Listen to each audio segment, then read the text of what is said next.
So 1 year ago I moved back to Japan, and honestly I had no idea what I was doing. Hey guys, Mike here, welcome back to my channel. Today the weather is so gloomy and it's raining a lot, so instead of going out I wanted to make a video and document my journey and my experiences in Japan so far. When I came back here, everything felt exciting again. I was ready to go out and explore again, meet my friends after so long, go back to this job that I loved so much. I was waiting for the university enrollment results to come out. I mean, what could possibly go wrong, right? Well, everything.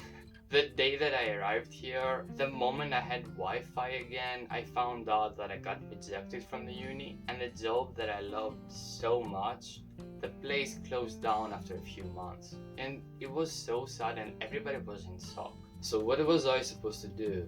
Just another year of language school, even though I didn't want to be there, and then just go back to my country, repeating the same story, the same mistake again, and all of this while living in a share house with 0 to none privacy. So I had to make a decision. Since university was no longer an option, I had exactly 1 year to find a way to stay in Japan. Marriage was also an option.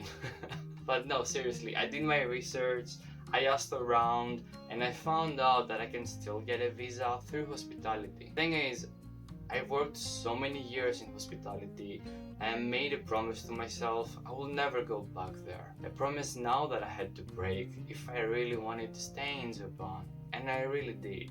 So I found a job in a restaurant. So for a while things were really hard. I was doing 2 part-time jobs while attending a great language school, I must say, but Monday to Friday. Trying my best with YouTube, which takes all of my free time. And I know I have a long way ahead of me, I get that, but I managed to go from 45 subscribers when I moved here to more than 1,000. And you know, that's something. I was basically sleeping 3 to 4 hours per day for months, no time for personal life, no money, even though I was doing 2 jobs. Because in Japan, as a student, you're not allowed to work more than 28 hours. I couldn't go to the gym. Heck, I barely had enough for my rent and groceries. And I still had to pay the language school for the next semester. So I had to save money as well, while proving to my company that I'm worth sponsoring, because why would they? And while spending months of studying for the Toktegi no Shiken, the government test that you have to pass to even be able to apply for a visa in hospitality. But I did it, and I passed. There were so many times that I just wanted to give up daily, but I didn't. And after this, things started to slowly change for me. I got into a routine, work, back to the gym, studying, meeting new people, and step by step I've started building a life here, my life here. And I've realized you don't always have to have everything figured out. Sometimes you just need to keep going. One of the biggest changes was moving from a shared house to my own place. I mean, it's small, I get that, but for me it meant a lot.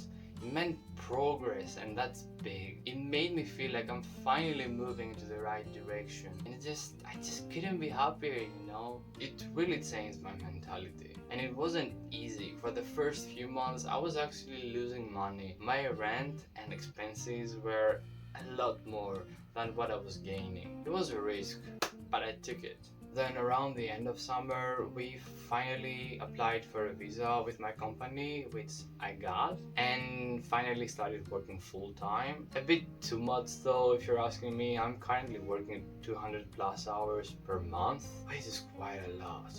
I actually made a video about it, so you should definitely go and check it out if you haven't already. It's really good. It's actually one of my favorites. And now 1 year later, and I'm still here, still learning, I'm still improving, still struggling and failing in so many ways. But I am definitely not the same person that I was when I arrived here. And honestly, this is just the beginning. Next year I want to grow more, I want to build more, and you know, just see how far I can actually go.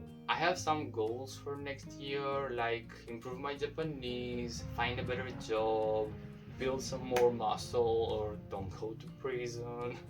improve as a YouTuber, maybe start gaining some money from it. That would be nice. So if you want to help me reach that goal, then please consider subscribing to my channel. It only takes around 3 seconds and it costs you nothing, while it helps me a lot. And hey, if you change your mind and you want to unsubscribe, you can always do it later on, but don't though. So yeah, living in Japan, it's super ain't easy, but maybe that's exactly why it's so worth it. So let's see where I'll be next year when I'll make this video again, celebrating my 2 years living in Japan. So as always, thanks for watching, be kind, bye!